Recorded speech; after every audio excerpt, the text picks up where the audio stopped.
नमस्कार दोस्तों, बहुत बहुत स्वागत है आपके अपने यूट्यूब चैनल जिसका नाम है स्टडी विथ आर के सर, जिसमें आज मैं आपको बताऊंगा कक्षा 12वीं के त्रैमासिक परीक्षा में कुछ महत्वपूर्ण या लगभग उनके आने की संभावना पूरी है। आप अगर ये क्वेश्चन आपने ये वीडियो देख लिया तो आपके 20 में से 20 नंबर कहीं नहीं गए।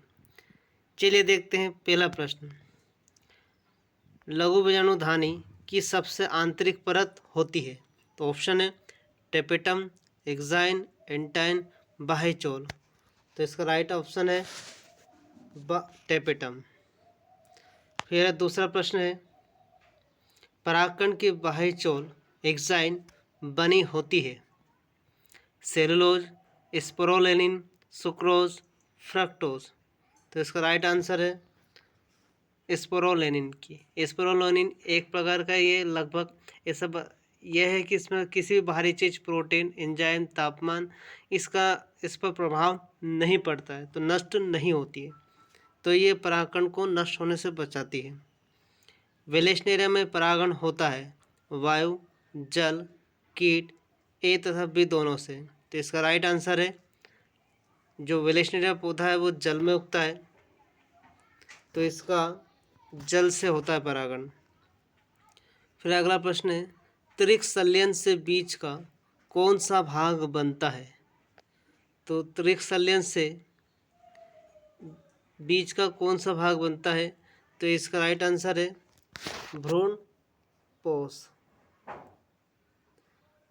फिर अगला प्रश्न है भ्रूण पोष है जो भ्रूण पोष बना त्रिक संलयन से वो क्या है? एक गुणित, द्विगुणित, त्रिगुणित, बहुगुणित। तो इसका राइट आंसर है त्रिगुणित। निषेचन के बाद बीजांड से बनता है बीज, फल, भ्रूणकोश, भ्रूणपोष।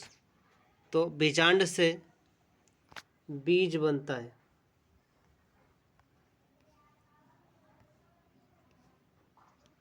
अगला प्रश्न है बिना निषेचन के भ्रूण विकसित होने को कहते हैं? भ्रूण का बनना है तो इस ऑप्शन है असंजनन, बहुभ्रूणता, अनिषेक फलन, अनिषेक जनन। तो राइट आंसर है अनिषेक जनन। अनिषेक फलन में बिना निषेचन के फल का निर्माण होता है। अब असंजनन बिना मिले भी होता है, पर इसमें इस असंजनन का ही प्रकार है अनिषेक जनन।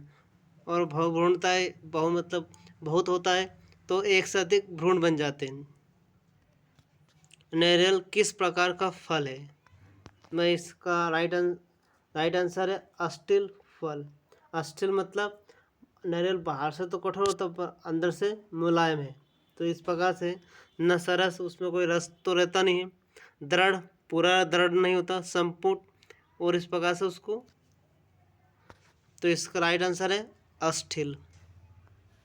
अगला प्रश्न है गर्भ निरोधक दवाओं का क्या काम है? तो पहला है निषेचन रोकना, अंडाशय में अंडोत्सर्ग रोकना, उपयुक्त दोनों कार्य करना, इनमें से कोई नहीं। तो इसका राइट आंसर है अंडाशय में अंडोत्सर्ग रोकना। सर्टोली कोशिकाएं पाई जाती है वृक्क में, अंडाशय में, यकृत में, वृषण में। तो राइट आंसर है वृक्क में। किसके प्रभाव से शुक्र जनन का नियंत्रण होता है? एडीएच, एफएसएच, एलएच या एसटीएच। तो राइट आंसर है इसका एलएच।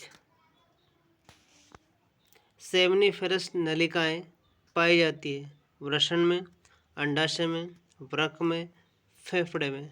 तो राइट आंसर है इसका वृषण में। कितने द्वितीयक शुक्र कोशिकाओं से 200 शुक्राणु बनेंगे? तो ऑप्शन है 100, 200, 10, 20। जो द्वितीय शुक्र कोशिकाएं हैं वो उसका जब ये विभाजित होती है तो ये इस प्रकार से रहती विभाजित होती है, तो 1 से 2 बनते हैं, तो एक इस मिलाकर तो 200 शुक्राणु बनना है, तो ये 100 से बनेंगी। फिर अगला प्रश्न है 100 प्राथमिक अंड कोशिकाओं से बनने वाले अंडाणुओं की संख्या होगी? तो जो अंडाणु है ऑप्शन है 100, 200, 300, 400। तो अंडक है वो एक से विभाजित होकर ये एक ही एक अंडाणु में विभाजित हो जाता है, प्राथमिक अंडक। तो इसमें राइट आंसर आएगा आपका 100। कॉपर टी, कॉपर टी का काम क्या है? कॉपर टी अंड को आच्छादित करके निषेचन रोकती है, अवरोध का कार्य करती है, ब्लास्टोसिस्ट के आरोपण को रोकती है, विदलन को रोकती है। तो राइट आंसर है अवरोध को रोकती है, अवरोध का कार्य करती है। जन्म नियंत्रण की विधियाँ, इनमें से 4 में से कोई एक जन्म नियंत्रण की विधि है, तो क्या क्या ऑप्शन है? IVF, गिफ्ट, IUD और जिफ्ट। तो जो 3 है, IVF in vitro fertilisation, gamete intrafallopian transfer और है जायगोट इंट्राफेलोपियन। मतलब ये तीनों जो मेथड है ये आर्टिफिशियल निषेचन या फर्टिलाइजेशन कराने की मेथड है। बस ये जो है एक ये टेक्निक है जो कि निषेचन को रोकती है, इंट्रायूट्राइन डिवाइस। मनुष्य में निषेचन कहाँ पर होता है? गर्भाशय, योनि, फेलोपियन नाल, अंडाशय। तो इसका राइट आंसर है फेलोपियन नाल में। एमनियोसेंटेसिस प्रक्रिया अपनाई जाती है गर्भ अवस्था के, मतलब गर्भ अवस्था के किस समय एमनियोसेंटेसिस की प्रक्रिया अपनाई जाती है? 8 व 10वें सप्ताह में, 15 से 20वें सप्ताह में, 20 से 22वें सप्ताह में, गर्भ अवस्था में कभी भी। तो इसकी जो सही समय उसका है 15 से 20 सप्ताह में। विपरीत लक्षणों के एक जोड़े को कहते हैं जीन विकल्पी, लक्षण प्रारूप, जीन प्रारूप। तो इसका राइट आंसर है विकल्पी।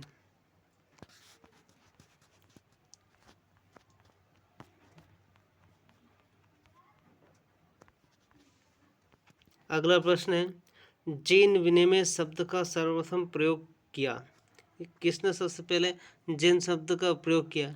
मॉर्गन, जॉनसन, जेनसन और मेंडल। तो राइट आंसर है इसका मॉर्गन ने। डाउन सिंड्रोम किस गुणसूत्र के एक प्रति की अधिकता से होता है? 21वें, 18वें, 13वें, 19वें। तो राइट आंसर है 21वें। जीन की अवधारणा प्रस्तुत की सटन ने, बौरी ने, सटन एंड बौरी ने, मॉर्गन ने। तो इसका राइट आंसर है सटन ने।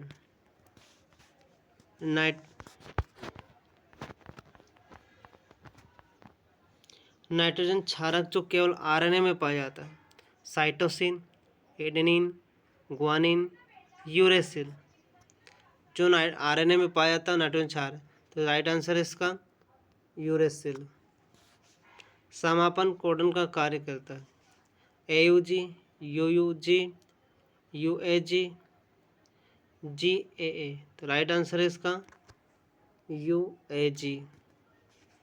मिलर ने सरल अमीनो अम्लों का संश्लेषण किया।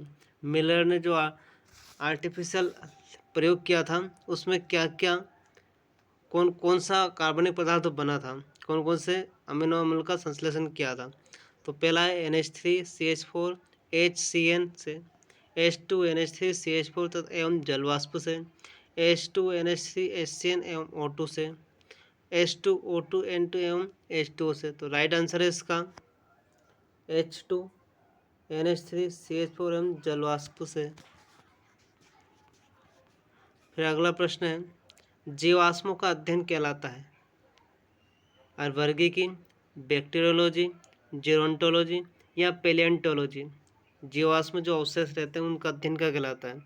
तो इसका राइट आंसर है पेलियंटोलॉजी। फिर अगला प्रश्न है, आर्कियोप्टेरिस संयोजी कड़ी है सरीसृप एवं स्तनी, सरीसृप एवं पक्षी, सरीसृप एवं एम्फीबिया, पक्षी एवं स्तनी। तो राइट आंसर है इसका सरीसृप एवं पक्षी। अर्जित लक्षणों की वंशागति का सिद्धांत किसने दिया? लेमार्क ने, डार्विन ने, डिवरीज ने, ई हेकल ने। तो इसका राइट आंसर है लेमार्क ने।